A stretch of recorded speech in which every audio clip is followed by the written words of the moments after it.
तर नमस्कार मित्रांनो, आज आपण बघणार आहोत भारतामध्ये मारुती सुझुकीच्याच गाड्या का जास्त विकतात आणि गाड्या विकतात तर विकतातच, तर डेली मंथली सेल जो होतो तो मारुती सुझुकीचीच गाडी टॉपला का असते। याचं पहिलं कारण असं आहे की मारुती सुझुकीच्या गाड्या ज्या आहेत त्या फ्यूल इफिशियंट आहेत।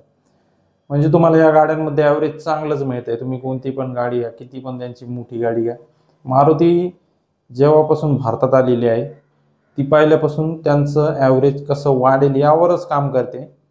आणि मारुती सुझुकीच्या गाड्यांच्या मध्ये CNG ऑप्शन देखील अवेलेबल असतो आणि ह्या गाड्या थोडं सेफ्टी कन्सर्न होतं याच्या आधी देखील, पण आता जी नवीन व्हिक्टोरिस आली, मारुतीच्या अदर्स गाड्या आलेल्या आहेत त्यामध्ये तुम्हाला 5 स्टार रेटिंग बघायला मिळते। आणि सेकंड जे रिझन आहे ते म्हणजे या गाड्यांची सर्व्हिस सेंटर किंवा सर्व्हिस, जी गाड्या घेतल्याच्या नंतर आफ्टर सर्व्हिस जी असते ती सर्व्हिस, तुम्ही मारुतीची गाडी घेतली आणि तुम्हाला डोक्याला कटकट पाहिजे नसेल तर तुम्ही मारुतीची गाडी घेतली आणि त्यानंतर तुम्ही सर्व्हिस सेंटरला गेली। सर्व्हिस सेंटरला गेल्याच्या नंतर तुम्हाला देते तुमच्या गाडीमध्ये काय प्रॉब्लेम आलेला आहे पूर्ण विचारलं जातं। त्यानंतर तुम्हाला तुमचं सोल्युशन देखील दिलं जातं, तुमच्या गाडीमध्ये काय खराबी आहे, काय कमी जास्त आहे, सर्व गोष्टी चेक केल्या जातात। अदर्स ब्रँडमध्ये तुम्हाला थोडंसा दुर्लक्ष म्हणू शकता तुम्ही, दुर्लक्षित केलं जातं। मारुती सुझुकीमध्ये गाड्यांची संख्या देखील जास्त आहे तरी देखील त्यांची सर्व्हिस एकदम उत्तम आहे। आणि तिसरा पॉईंट म्हणजे तुम्हाला मारुती सुझुकीचे पार्ट्स स्वस्तात मिळतात। स्वस्तात मिळतात याचा अर्थ असा की तुम्हाला ह्या पार्ट्सची जी व्हॅल्यू आहे ती जेन्युइन पार्ट जरी देखील असले तरी देखील त्यांची प्राइस कमी असते। म्हणजे तुम्ही गाडी जर एकदा मारुती सुझुकीची जर घेतली तर तिचा मेंटेनन्स खर्च कमी आहे आणि तिला जे फ्यूल लागणार आहे त्याचा खर्च देखील कमी आहे। त्यामुळे लोक मारुती सुझुकीच्याच गाड्या प्रेफर करतात। आणि जो कन्सर्न होता 5 स्टार रेटिंग रिलेटेड तो आता व्हिक्टोरिसनी देखील सॉल्व केला आहे आणि ग्रँड व्हिटारा वगैरे त्यांच्यामध्ये देखील सेफ्टीचं थोडंसं लक्ष मारुतीने दिलेलं आहे। त्यामुळे देखील आता लोक मारुती सुझुकीकडे आणखीन वळत आहेत।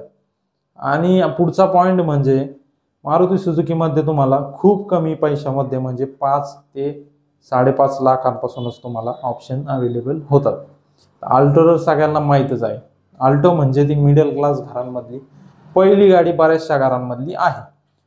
तर ही गाडी देखील बऱ्याचशा कमी किमतीमध्ये येते आणि तिचा पॉवर देखील चांगला आहे, म्हणजे एक मिडल क्लास माणूस देखील 4 व्हीलर वापरू शकतो। त्यामुळे देखील लोक मारुती सुझुकीकडेच वळतात। तुम्ही जी 2 व्हीलर वापरताय, सपोज एखादा माणूस जर बुलेट वापरत असला, बुलेटपेक्षा थोडंसं कमी आणि बुलेटपेक्षा थोडासा जास्त मेंटेनन्स तुम्हाला या मारुती सुझुकीच्या गाड्यांमध्ये मिळतो। माझे बरेचसे मित्र आहेत त्यांचं असं म्हणणं आहे मी बुलेट नसली घेतली तरी परवडलं असतं, पण एक 4 व्हीलर घेतली असती तर परवडलं असतं या बुलेट ऐवजी। म्हणजे त्यांचा अर्थ असाच की मारुती सुझुकीची एखादी जर गाडी घेतली असती 5 लाखापर्यंत तरी देखील चांगलं झालं असतं। आणि पुढचा पॉईंट मारुती सुझुकी विकण्याबद्दल म्हणजे यांची रिलायबिलिटी। मध्ये एक व्हिडिओ इंटरनेटवरती खूप व्हायरल झाला होता, त्यामध्ये एक बलेनो होती निळ्या कलरची, ती पुरात वाहून गेली होती तरी देखील पूर ओसरून गेल्याच्या नंतर ती गाडी एका माणसाने ड्रायव्हिंग करत बाहेर आणली होती आणि तो ड्रायव्हिंग करतच तिला घेऊन गेला होता। म्हणजे तुम्ही मारुती सुझुकीची रिलायबिलिटी येथेच ओळखू शकता किती रिलायबल आहेत मारुती सुझुकीच्या गाड्या। आणि पुढचा मुद्दा म्हणजे या गाड्यांमध्ये तुम्हाला सर्व फ्यूल ऑप्शन मिळत आहेत आणि जे डिझेल इंजिन होते मारुतीचे ते खूप पॉवरफुल होते, पण त्यांनी BS7 नॉर्म्स आल्यापासून डिझेल इंजिन देखील बंद केलेले आहेत। पण त्यांचं जे पेट्रोल इंजिन आहे ते रिफाईन आहे आणि त्या पेट्रोल इंजिन सोबत तुम्हाला CNG ऑप्शन देखील मिळतोय आणि CNG ऑप्शन मिळत असल्यामुळे तुम्हाला खर्च देखील कमी येतोय फ्यूलचा। त्यामुळे देखील लोक खूप जास्त या गाड्या परचेस करतात। आणि मारुती सुझुकीचा सर्वात जास्त सेल्स कमर्शियल व्हेकलमध्ये आहे, म्हणजे टॅक्सी, अर्टिगा झाली, त्यानंतर डिझायर झाली, या गाड्यांमध्ये सुद्धा देखील मारुतीचा सेल्स मोठा वाटा आहे या 2 गाड्यांचा देखील मारुती सुझुकीच्या सेल्समध्ये। आणि आणखीन एक गोष्ट म्हणजे टोयोटा सोबत टायअप केल्यापासून मारुती सुझुकीच्या काही गाड्या टोयोटा देखील विकते आणि या गाड्या विकल्यामुळे मारुती सुझुकीची ब्रँडिंग देखील होते आणि बरेचसे लोक टोयोटाकडे देखील वळलेले आहेत, पण एवढा काय खास फरक मारुतीला पडलेला नाहीये त्या गोष्टींमुळे। आणि मारुती सुझुकी देखील काही टोयोटाच्या गाड्या विकते, पण त्याने सुद्धा मारुती सुझुकीच्या सेल्समध्ये जास्त काही फरक पडलेला नाही। तर एक कॉमन गाडी आणि एक मस्त गाडी तुम्हाला फ्री टू ड्राईव्ह तुम्ही कुठे पण घेऊन जाऊ शकता। कुठे पण त्याची सर्व्हिस होते, कोणी पण त्याचं इंजिनचं काम करू शकतं, कोणी पण पार्ट तुम्हाला अवेलेबल करून देऊ शकतं. त्यामुळेच मारुती सुझुकीच्या गाड्या भारतामध्ये जास्तीत जास्त विकतात. तर तुम्हाला काय वाटतं, मारुती सुझुकीच्या गाड्या घेतल्या पाहिजेत का नाही घेतल्या पाहिजेत?